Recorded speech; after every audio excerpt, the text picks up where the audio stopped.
Yo mga idol, kumusta? Mandrag mga sports TV nga pala. Ating pag-usapan, breaking news, coach team may inamin may bagong big man ang Barangay Nibra at Justin Brownlee may gustong patunayan sa Baco Blackbirds. So pagamat hindi pa rin magiging satisfy ang Barangay Nibra, ang kanilang nagiging lineup ng idol ngayong Commissioner Cup kung saan kapos pa rin bilang big man kung bakit Japet Aguilar at Kmart Carreño pa rin ang inasahan sa opening season ng ating Barangay Nibra. Ito na nga ba ang hinihintay ng lahat kung ano ang dapat gawin ng ating Jing Kings, kung huhugot pa nga ba na mas aggressive pagdating sa big man. Hindi pa rin biro ang makakarap sa unang laban dahil Macau Blackbirds pa rin ang makakarap ng ating Barangay Nibra. Pinaghahandaan pa rin ang mas kinakailangan, posibleng ang plano pa rin sa nasabing coach na makuha muli ang nasabing big man na si Greg Slaughter ng Barangay Nibra.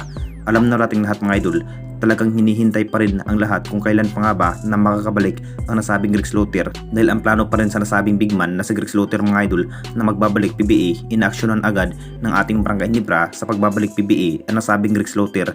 Talagang matutuloy na nga ba na mapupunta ang nasabing Greg Slaughter ng Barangay Nibra? Magiging impact na si Greg Slaughter kapag mapupunta ito ng Barangay Nibra. Maganda at malalakas sa bidid area ang nasabing big man.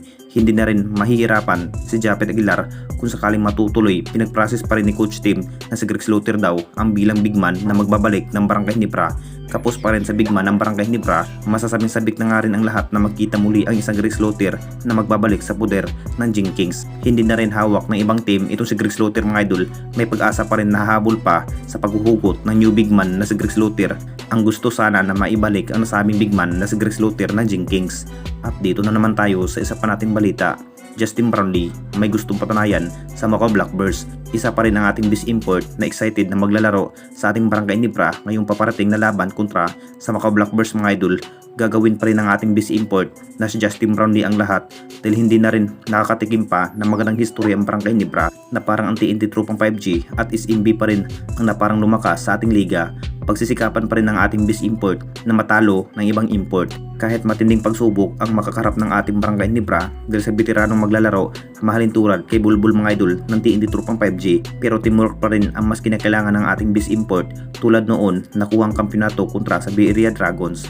Patunayan pa rin ng ating bis import na si Justin Brownlee kahit may edad na, kaya pa naman makipagsabayan sa mas batang import. Kahit anong tangkad, mas tatapatan pa rin ng ating bis import na si Justin Brownlee. Excited na rin ng ating bis import na matalo ang ibang import. Sigurado malahalimaw pa rin ang i-expect sa ipinikitang laro sa ating bis import.